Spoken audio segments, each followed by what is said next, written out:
In this session, we will learn about the conquest of Maratha Empire by the British. Broadly, in this session, we will see about different Peshwas and their expansion. Treaty of Surat. This is the treaty with which, for the first time, English started interfering in the internal affairs of Marathas. We see that one. And subsequently, three Anglo-Maratha wars.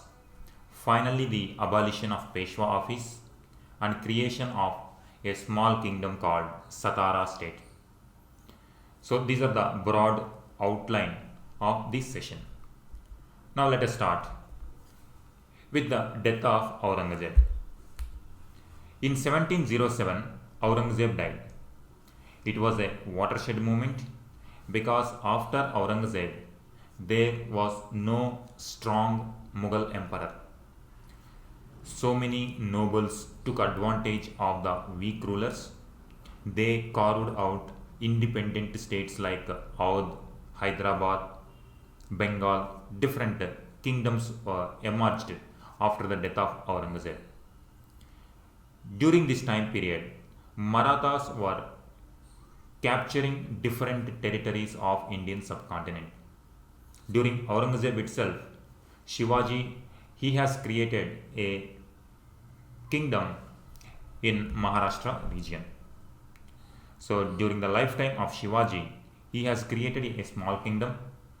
But after the death of Shivaji, this small kingdom emerged into a very big empire, almost pan-India empire. If British were not giving stiff competition or tough competition for Marathas, probably Marathas would have ruled entire Indian subcontinent.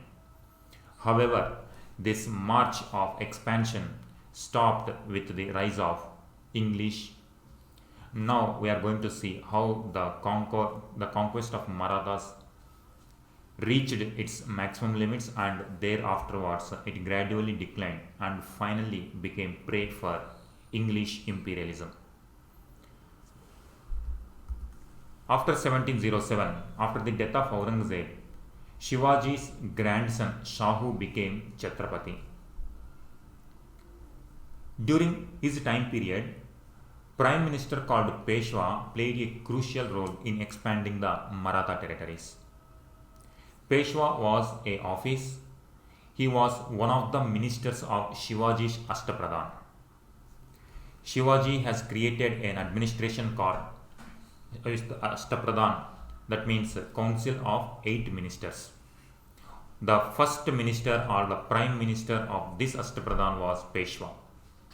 He played very strong role in expanding the empires when Shahu was the Chhatrapati. In the line of Peshwas, Balaji Vishwanath, he was the major Peshwa and he was a very strong Peshwa, and he ended rivalry with Mughals during his time period. Because of his role, he made Peshwa office a hereditary. That means after Balaji Vishwanath, his son automatically became the Peshwa of Maratha Empire. That is the kind of influence Balaji Vishwanath showed during Shahu time period. Next, Bajirao I became the Peshwa. He was the son and successor of Balaji Vishwanath. He was the greatest Peshwas. He was the greatest of all Peshwas because he expanded his territories in many directions. During his time period, during his time period, Maratha forces raided Delhi itself. So this is for the first time Delhi was attacked by Marathas. Militarily, Delhi was attacked by Marathas. That happened during the time period of Bajirao I. He took the glory of Marathas almost to every corner of India. After Bajirao I, next his son Balaji Bajirao became the Peshwa. Now it shows that ministers are becoming a hereditary post. Balaji Vishwanath was the first Peshwa, strong Peshwa. Before Balaji Vishwanath also Peshwas were there. but nobody could make the office of Peshwa as a hereditary, whereas Balaji Vishwanath made it as a hereditary. Now the Maratha Empire, it felt that only people from his family can safeguard Maratha territories. So now after Balaji Vishwanath, Bajirao I became. Now after Bajirao I, Balaji Bajirao became the Peshwa of Maratha Empire. His time period was known for the Third Battle of Panipat. His army reached Delhi and reached up to Attock. Attock is located on the borders of Afghan Empire and Mughal Empire. So he reached up to Attock. So this is the kind of extension. By 1758, the Marathas almost reached the entire subcontinent, just leaving the Bengal region and Awadh region. This is one of the reasons why English could easily interfere in the politics of Bengal and Awadh, because Bengal Nawab and Awadh Nawab were fearful of Maratha conquerors. Now to counter Maratha power, they took the help of English. So English have played a diplomatic role so that they interfered in the internal affairs of Awadh and Bengal. Same was the case with Nizam also. English helped Hyderabad against Marathas. So Nizam was having treaties with the English to counter Maratha conquests. Similarly, in case of Mysore also, Wadayar rulers were there. Wadayars were successors of Vijayanagara Empire in Mysore region. During Wadayar's rule, Marathas used to attack the territories, and to safeguard these territories, army had to be maintained very strong. Under these circumstances, Hyder Ali rose to power. So because of Marathas' raids in different parts of the country, it also created certain other political developments. One is Bengal Nawabs were taking the help of Europeans. Awadh was also interested in taking the help of English. Nizam had treaties directly with English in order to protect his kingdom from Maratha raids. And Hyder Ali also took the advantage of this Maratha raids, and he emerged victorious, and he started playing the direct administrative role after 1761. So these Maratha raids, on one hand, it has enhanced the prestige of Maratha Empire. On the other hand, it has alienated other Indian rulers. Other native rulers were alienated by the Maratha raids, and this is the one of the reasons the conflict between Afghans and Marathas also. Attock is almost nearing the Afghan Empire. Now Afghans and Marathas directly came in contact together. Earlier, Persians and Afghans were having conflict with Mughal Empire. Now Mughal Empire is replaced with the Maratha Empire. Now Afghans and Marathas came together. Conflict started together. This conflict led to the Third Battle of Panipat. In this Third Battle of Panipat, the Maratha forces were routed by Ahmad Shah Abdali. Ahmad Shah Abdali invaded Maratha region in order to seek revenge for the attack on Attock. So this shows that on one hand, Maratha Empire was expanding, its glory was expanding. On the other hand, it started alienating other native rulers, and they had conflict with the native rulers. These conflicts gave permutations, combinations in the diplomatic chess of English and native rulers. This diplomatic chess was played by Hyderabad Nizam and Hyder Ali, Bengal and Awadh. Even Shah Alam was the Shah Alam too, means he was the Mughal emperor. He was also not away from this political chess game. He also afraid of Marathas. he finally took the help of English to be protected from Marathas. So that is the kind of impact Maratha raids created in the Indian subcontinent, and it has given opportunity for the English to become the paramount power in the Indian subcontinent. So these are the things happening during Balaji Bajirao period. This is also the time period 40 to 61. This is also the time period when Carnatic wars were taking place. Carnatic wars between English and French. Anglo-French wars started with 1746 and continued till 1763. So this is the time period when English were capturing the Carnatic region.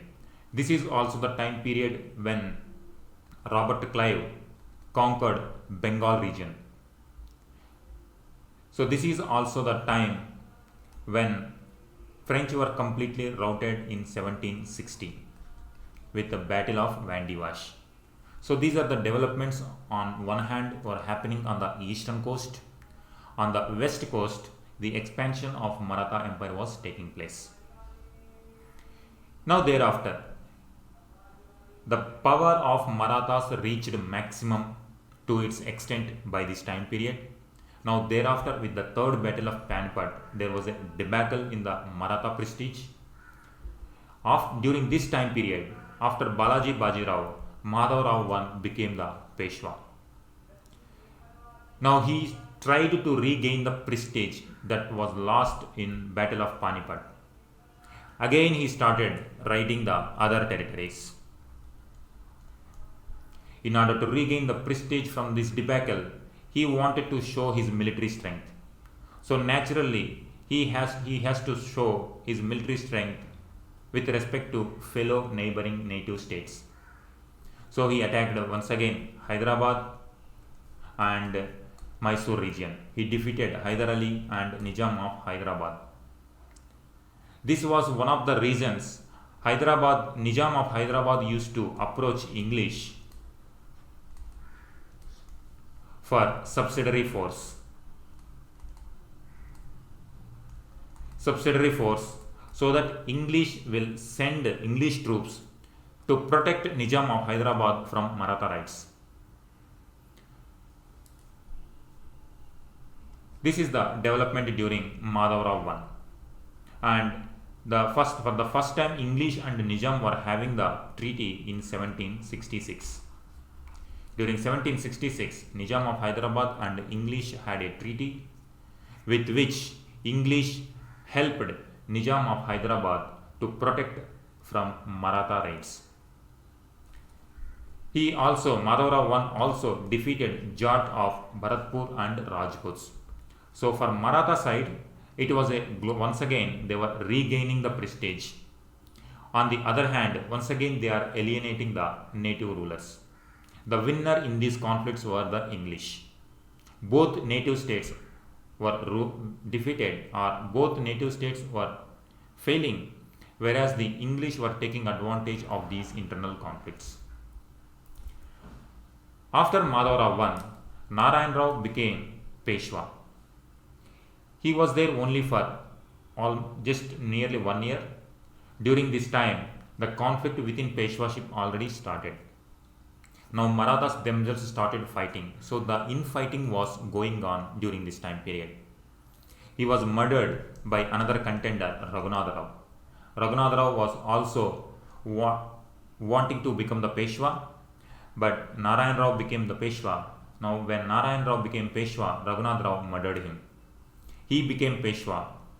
However, he was overthrown by Maratha Sardars led by Nana Fadnavis. So now there is a continuous struggle among Maratha Sardars. Now he was overthrown by Nana Fadnavis. Now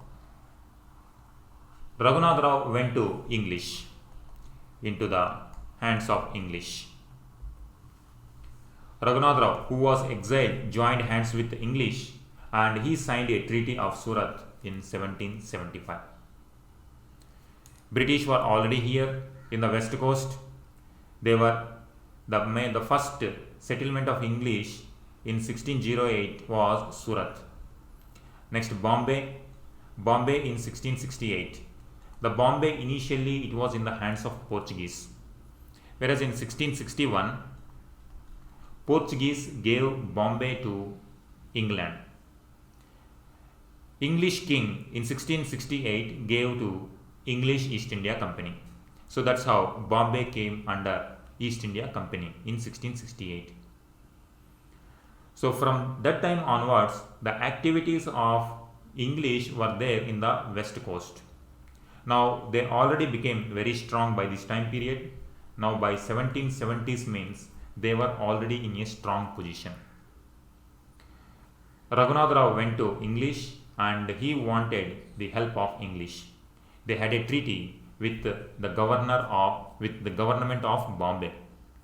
Now you remember, during this time period in 1775, some other developments were also going on in the administration of English. Bombay government and Raghunath Rao had a treaty in 1765 because Raghunath Rao entered Surat. The Surat here, the Bombay administration, the Surat was under Bombay administration. So now Bombay authorities and Raghunath Rao had a treaty in 1775. Around this time, here in Fort William, Calcutta was emerging more stronger center comparing with other Madras government and Bombay government. With the 1773 Regulating Act was passed by the Parliament of England in 1773.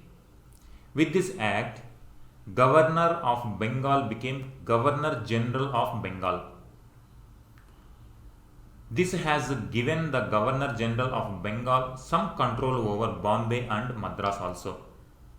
So earlier, before 1773, Madras was having its own authority, Bombay was having its own authority, and Calcutta was acting on its own. That means these were three presidencies or three major settlements. Presidencies were yet to be formed in all the areas. They were independent settlements. They were looking after the respective regions, Madras region, Bengal region and Bombay region. But in 1773, Parliament has passed a law that is Regulating Act. Because before 1773, there were conflicts in the Indian subcontinent. The company, East India Company, became bankrupt. Company applied for loan. It wanted the British government to bail out its financial position. Under these circumstances, the Parliament involved in the affairs of the company. The first in this interference is through Regulating Act 1773. So now Treaty of Surat took place in 1775. Just 2 years before this treaty, Madras and Bombay governors came under Bengal governor, but not in all aspects, only in terms of war and peace, because war was creating havoc in the company's financial position. So because of this, regarding war and peace, if Bombay authority and Madras authorities want to have war or if there is any conflict, they should have taken the confidence of Bengal governor. During this time period, who was the Governor General of Bengal? He was Warren Hastings. Warren Hastings became Governor of Bengal in 1772. He was only Governor of Bengal in 1772. But after Regulating Act, he became Governor General. So now Warren Hastings wanted to control the affairs of Bombay region. So this is the conflict within English now. On one hand, Marathas were fighting amongst themselves. Now within the administration of English also infighting started. Because of this, they could not join together and they could not give stiff resistance to the Marathas. Marathas were still powerful, even though in 1761 they were defeated by Ahmad Shah Abdali in Third Battle of Panipat. They were once again regaining their strength. As we have seen, to regain their strength, they again started attacking the neighboring states like Nizam and Mysore. So, under these circumstances, Treaty of Surat took place. Now, naturally, this Treaty of Surat is bound to fail because there is infighting within English administration itself. According to this treaty, British would support Raghunath Rao to get into Peshwaship, while British should get some territory, that is Salsette and Besain were under Maratha zone. Now they wanted Salsette and Besain for naval position. Under these circumstances, first Anglo-Maratha war started after this Treaty of Surat. Now British supported Raghunath Rao. Now Raghunath Rao and English forces attacking the Peshwa. Now it became the first conflict. Madhav Rao too was the Peshwa. Now again Warren Hastings. Now the war started. Initially the war started with the Bombay government and Peshwa. Now Madhav Rao too, during this time period, Warren Hastings interfered. Now on its own, Treaty of Surat took place. Bengal government had treaty. Now Warren Hastings interfered in this treaty and he wanted to show that Warren Hastings was the real master of English. They had some reversal in the wars also. The war started in 1775. Initially, Marathas, because Marathas were powerful, Marathas were trying to crush British forces, combined British and Raghunath Rao forces.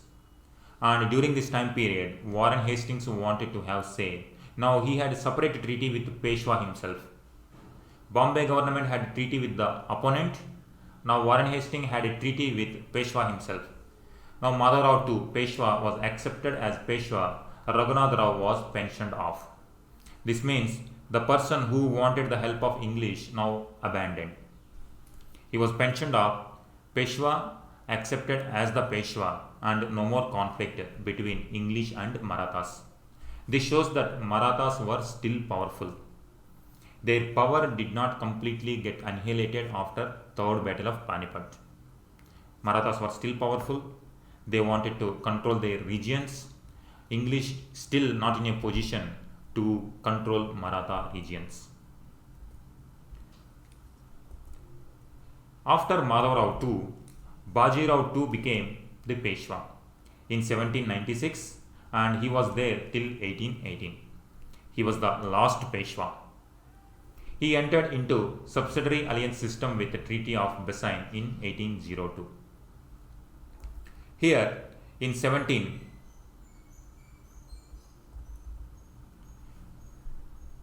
after the first Anglo-Maratha war in 1782, first Anglo-Maratha war ended with 1782. After 1782 till 1802, there was no conflict between Marathas and English. During this time period, English were gaining their strength. During this time period, in 1799, English completely eliminated the threat of Mysore because in 1799, Tipu Sultan was killed. Tipu Sultan was killed in the battle of 4th Anglo-Mysore War. Now Mysore region also came under English. Now English regaining their position once again. Now once again they were trying to interfere in the internal affairs of Marathas. Like during this time period of Madhav Rao II, Raghunath Rao and Madhav Rao II fought together because there is internal fighting within Marathas. This fight continues for very long time. During this time period, Baji Rao II, he himself was ousted and he went to English help. He wanted English help and with this there was a treaty, the Treaty of Bassein. In Fort Bassein it took place, that took place in 1802.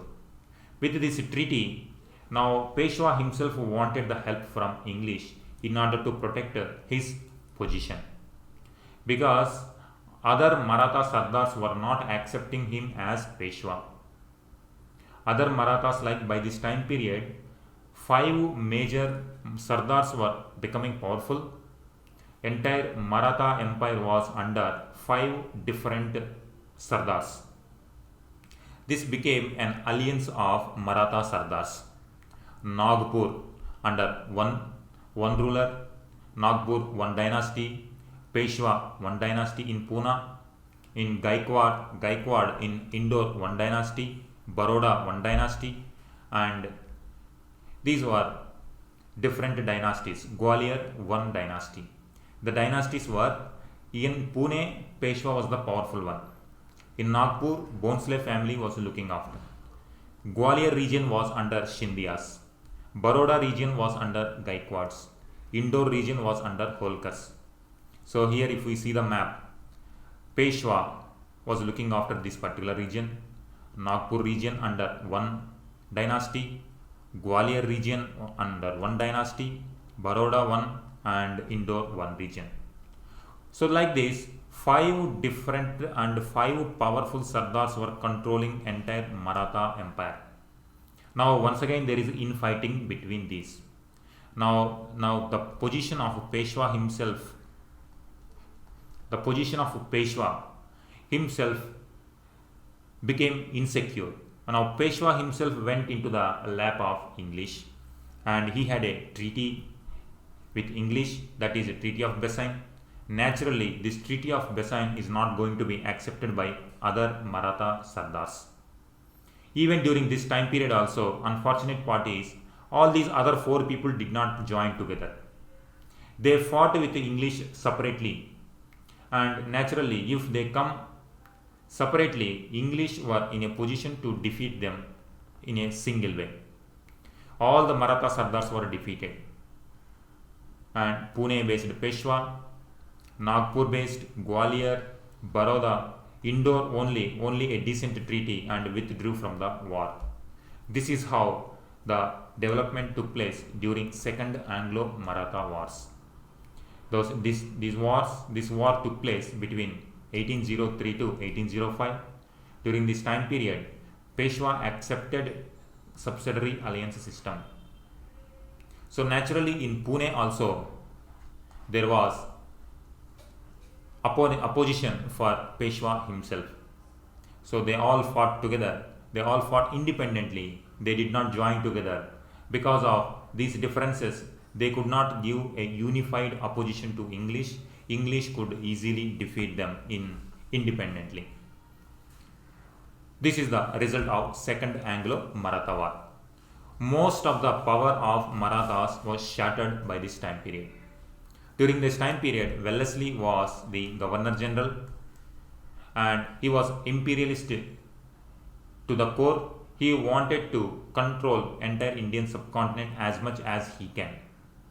It was also the time when French threat was imminent for British, because during this time France was under Napoleon. Napoleon was fighting with Britain itself. He wanted to, or he already dominated the European affairs. That means almost European continent came under his influence. Now only major country left out of his influence was Britain. He wanted even to control Britain itself. During this time period, Wellesley was in India. He wanted to safeguard India's colony from Napoleon's threat. So he defeated Maratha Sardars in Second Anglo-Maratha War. Here if we see the map, in 1765, after Battle of Buxar, Bengal, Bihar and some Orissa regions came under British. Awadh was having a treaty with English, Treaty of Allahabad. Northern Sarkars were under British. By 1805, here they have directly expanded their territories into different parts. These parts directly came under English. And by this time period, Nizam was having subsidiary alliance treaty. That means Nizam also directly under influence of English. Now Mysore also accepted subsidiary alliance treaty. Now Marathas also, Peshwa also accepted subsidiary alliance treaty. So indirectly they were trying to control different areas of Maratha Empire as well. The final blow to Maratha Empire came in the form of Third Anglo-Maratha War. Still, even though they have faced debacle in the Second Anglo-Maratha War, their spirit did not die. They wanted to continue their struggle in the form of Third Anglo-Mysore War. Third Anglo-Maratha Wars that took place between 1817 to 1818. During this time period, Lord Hastings was the Governor General of Fort Williams. He wanted to establish British paramountcy. British paramountcy means unquestioned authority of the British in Indian subcontinent. That means till this point of time, they were trying to project as the servants of Mughal Emperor. They were servants of Mughal Emperor. That means nominally Mughal Emperor was having nominally. In practice, every other ruler was independent in practical ways. But in theory, they were trying to project themselves as the servants of Mughal Emperor. Lord Hastings, he wanted to remove this mask. And he wanted to establish British paramountcy, means he is not a servant of Mughal Emperor, and his British Empire is not even equal to any native ruler. That means British Empire is far advanced, or it enjoys more prestige than any native kingdom. He wanted to establish this paramountcy. Whenever he get the opportunity, he wanted to show it.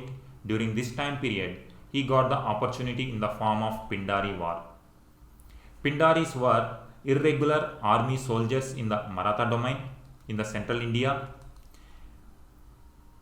When Maratha Empire was strong, these Pindaris were having the employment in the form of soldiers. After the defeat of Marathas, many Pindaris became jobless because they know only fighting. Now Marathas were not in a position to provide employment for Pindaris. What they have done? They have taken the self-employment. That means they were fighting, or they were raiding the neighboring states. Now they were creating havoc, and they are creating law and order problem. So if they are project law and order problem in the central India, now the trade activities, safety becomes very concern for English and other native rulers as well. Now there is general consensus that to crush Pindaris. These people were very cruel dacoits, and they were creating havoc in the central part of India, and Lord Hastings has taken the advantage of this, and he wanted to crush Pindaris. And during this time period, whoever is supporting for these Pindaris, indirectly there is a support from Maratha Sardars. So he wanted to crush, in the name of Pindaris, he wanted to crush the complete authority of Maratha Sardars as well. This was the circumstance, and Third Anglo-Maratha War took place between 1817 to 18. Now after this war, now completely all Maratha Sardars were routed. Now different Maratha Sardars came under protection, either directly annihilated or came under the protection of English. The office of Peshwa itself was abolished. Peshwa Bajirao too was sent to a place called Bitur near Kanpur. From here to here, from Pune to here, he was sent, and in Kanpur he became a pensioner. He was no more Peshwa. He was having no more territories in Maratha region. He was only in name, he was only a small king in Bitur region. Bitur is located near Kanpur. And here a small Maratha kingdom called Satara. Satara was created here, a small kingdom. He created with the relatives of Shivaji from the lineage of Shivaji as a king, and Satara accepted subsidiary alliance of British. Now with this, the final threat of Marathas removed. Finally, Satara itself became get protection from English itself. Here in Bitur, Bajirao too, he adopted a son called Nana Sahib. For Bajirao too, English provided pension. But Nana Sahib was denied that pension. He was denied because Nana Sahib was not direct descendant of Bajirao too, because he was adopted son of Bajirao too. And this was the reason Nana Sahib participated in 1857 revolt. This was the reason Nana Sahib supported the rebels of 1857 revolt, and he fought against British in 1857 revolt from Kanpur. So this is about Nana Sahib. So it is the continuation. These effects are going to be felt later in 1857. So Nana Sahib, adopted son of Bajirao too, provided leadership to 1857 revolt in Kanpur region. So the history behind Nana Sahib is his father Bajirao too. He was once a Peshwa of Maratha Empire. Now after Third Anglo-Maratha War, his Peshwaship was abolished and he was given pension and he was sent to Bitur near Kanpur. So this is about different aspects about Anglo-Maratha wars. So we have seen different Peshwas and how they have enhanced their prestige in the Indian subcontinent, while increasing their prestige, how they have alienated other native rulers and how these native rulers entered into the lap of English. Finally, there was conflict between Marathas and English. They fought together in 3 wars. Finally, in the Third Anglo-Maratha War, Maratha power was completely shattered. Now, British became complete paramount power in the Indian subcontinent. Now we see questions how it can be asked. In which war were the Pindaris crushed? That is Third Anglo-Mysore War. Who was the greatest Peshwa? Bajirao too. Marathas and Ahmad Shah Abdali were fought in which of the following battles? That is Third Battle of Panipat in 1761. So this is how it can be asked. How many wars with the Marathas and important battles and important treaties also. So these are different aspects about Anglo-Maratha wars.